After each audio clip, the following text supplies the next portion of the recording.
आपके फूल वाले पौधे हैं, सब्ज़ी वाले पौधे हैं और इन सभी पौधे में फ्लावरिंग कम हो चुकी है, पौधे में ग्रोथ रुक चुकी है, पौधे में कोई नया शूट नहीं आ रहा आपके है। पौधे में बहुत जल्दी से नया शूट भी आएगा, पौधे में बहुत बढ़िया से फ्लावरिंग भी होगी और इसके लिए बहुत ही ज़बरदस्त बूस्टर खाद के बारे में बताऊंगी। साथ में अभी करने वाले सारे ज़रूरी जो प्लांट केयर है वो भी बताऊँगी।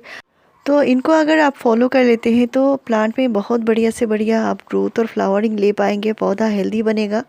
बिल्कुल होममेड फ्री का खाद है।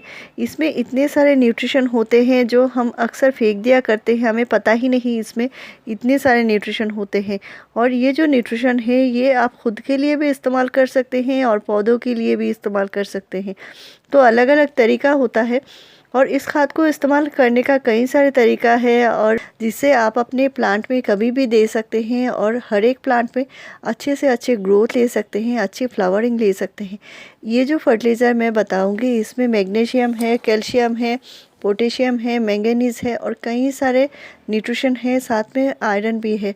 तो आपके पौधे में अगर जो लीफ क्लोरोसिस हो रहा है यानी पत्तियों का जो कलर है लाइट ग्रीन हो रहा है तो इसके लिए भी आप इसको खाद को इस्तेमाल कर सकते हैं और प्लांट में आप भर भर के फ्लावरिंग ले सकते हैं। इसमें इतने सारे कैल्शियम है भरपूर मात्रा में, पौधे के जो स्टेम्स हैं बहुत ज़्यादा मजबूत बनेंगे, पौधा हेल्दी बनेगा और ये ग्रोथ में भी मदद करेगा और कैल्शियम से प्लांट में अच्छी फ्लावरिंग भी होती है। तो इस खाद को बनाने का तरीका बहुत ही सरल है।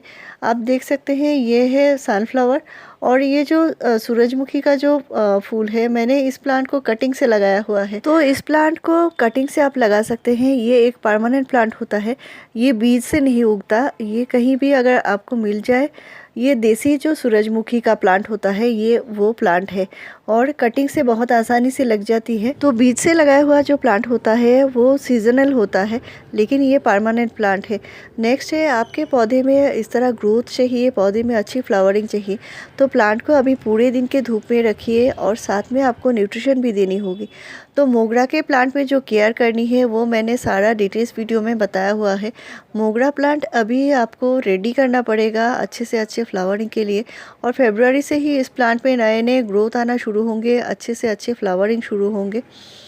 तो मेरे जितने सारे गुड़हल का पौधे हैं या जो जितने सारे परमानेंट प्लांट हैं सभी प्लांट को आप अच्छे से न्यूट्रिशन दीजिए। अभी प्लांट को अच्छे से अच्छे जो नाइट्रोजन खाद है, वर्मी कंपोस्ट है, इस तरह के कंपोस्ट ज़रूर दीजिए। इससे क्या होगा, पौधे अभी फुटाव का टाइम है यानी अभी जो बसंत ऋतु आने वाली है, जो स्प्रिंग आने वाला है और स्प्रिंग में क्या होता है पौधे में नया नया ग्रोथ बहुत जल्दी से शुरू होती है। और आपका पौधा अगर पुराना हो चुका है और सालों से एक ही पॉट में लगा हुआ है, आपका गुड़हल का पौधा है, तो इसको आप अभी रिपोर्टिंग कर सकते हैं। आपके यहाँ अगर बहुत ज़्यादा ठंड है, कोहरा ज़्यादा है तो कुछ दिन बाद कीजिए, अच्छे से धूप निकल जाए इसके बाद ही कीजिए। और नहीं तो आपके यहाँ अगर वेदर कंडीशन ठीक है, बहुत ज़्यादा ठंड नहीं है, अच्छे से धूप हर रोज़ निकलती है तो अभी प्लांट की आप रिपोर्टिंग कर सकते हैं, प्लांट की कटाई छटाई कर सकते हैं और प्लांट में बहुत जल्दी से नए नए ग्रोथ आएंगे। तो आपका पौधा 10 इंच के पॉट में लगा हुआ है तो 2 मुट्ठी इस तरह के वर्मी कंपोस्ट या काउडांग कंपोस्ट अभी मिट्टी में ज़रूर दे दीजिए। और कैसे देना है इस पर डिटेल्स वीडियो है, आप देख सकते हैं।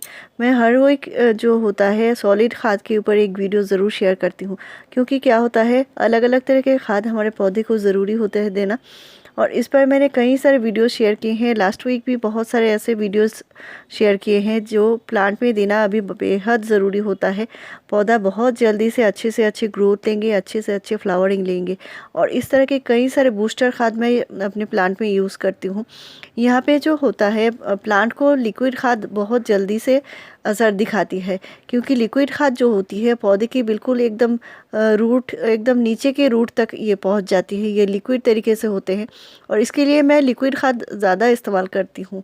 और ये जो लिक्विड खाद होते हैं अलग अलग तरीके के लिक्विड खाद देना ज़रूरी होता है, नहीं तो पौधे को पूरा न्यूट्रिशन सही न्यूट्रिशन नहीं मिलेगा। और आपका पौधा सूखा बेजान पड़ा हुआ है, पौधे में नई ग्रोथ नहीं है, इसके लिए ये ज़बरदस्त खाद दे सकते हैं। ये एक बूस्टर खाद है और ये है जो हम घर में जो पीस इस्तेमाल करते हैं और इसके छिलके हैं, यानी जो ग्रीन मटर होती है इसके छिलके हैं। और साथ में जो मिलाया है मैंने ये है दालचीनी का टुकड़ा। दालचीनी में भी भरपूर मात्रा में न्यूट्रिशन होता है और ये हमारे पौधे की रूट को बहुत ज़्यादा स्ट्रॉन्ग बनाती है। तो पौधे में न्यूट्रिशन देने के साथ साथ अगर रूट स्ट्रॉन्ग नहीं होगी तो पौधा कभी भी सही न्यूट्रिशन ले नहीं पाएगा और इसको देने का कोई भी फ़ायदा नहीं बचेगा। इसमें भरपूर मात्रा में कैल्शियम होता है, पोटेशियम होता है, तो पौधे में बहुत अच्छे से अच्छी ग्रोथ होगी, प्लांट में बढ़िया से बढ़िया फ्लावरिंग होगी और इससे हमारे पौधे के रूट भी स्ट्रॉन्ग बनेंगे। तो ये जो मटर के छिलके होते हैं इनको आप अच्छे से धूप में सुखाकर ड्राई करके पौधे में पाउडर बना के भी डाल सकते हैं। और जब बहुत ज़्यादा गर्मी पड़ती है, पौधे की मिट्टी बहुत जल्दी सूख जाती है, तो इन मटर के छिलकों से आप पॉट की मिट्टी को मल्चिंग भी कर सकते हैं। वो भी बहुत बढ़िया तरीका होता है।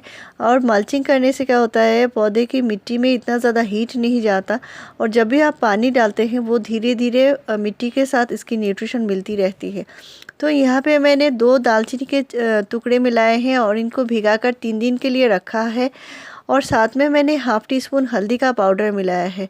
तो हल्दी देने से पौधे में कभी भी कोई फंगस की प्रॉब्लम नहीं आएगी। मिट्टी में जितने सारे जो कीड़े मकोड़े हैं वो भी चले जाएंगे।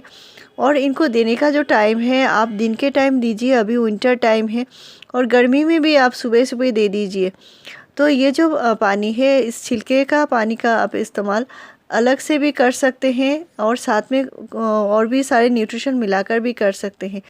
मेरे पौधे में नाइट्रोजन खाद की ज़्यादा ज़रूरत है अभी, तो इसके लिए मैं लिक्विड तरीके से अभी दे रही हूँ। तो यहाँ पे मैंने गोबर के कंडे को भिगाकर इस तरह के जार में रख देती हूँ। बहुत बढ़िया होती है और ये जो न्यूट्रिशन है साल भर मुझे मिलता रहता है। मैं फिर से इनमें और भी जो कंडे के टुकड़े देकर रख देती हूँ, फिर से पानी डाल कर रखती हूँ।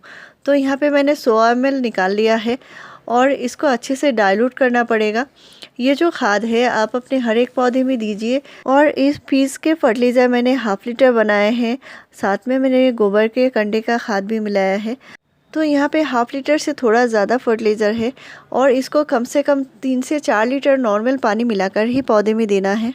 तो अब जब भी आपको मटर के छिलके मिले इनको स्टोर करके रख दीजिए और बहुत बढ़िया से इनको फर्टिलाइज़र बनाकर पौधे में इस्तेमाल कीजिए। मेरे चैनल में आपको ऐसी ही बढ़िया जानकारी मिलती रहेगी। मेरे चैनल को ज़रूर सब्सक्राइब कीजिए, लाइक शेयर और कमेंट कीजिए। वीडियो पूरा देखने के लिए थैंक यू।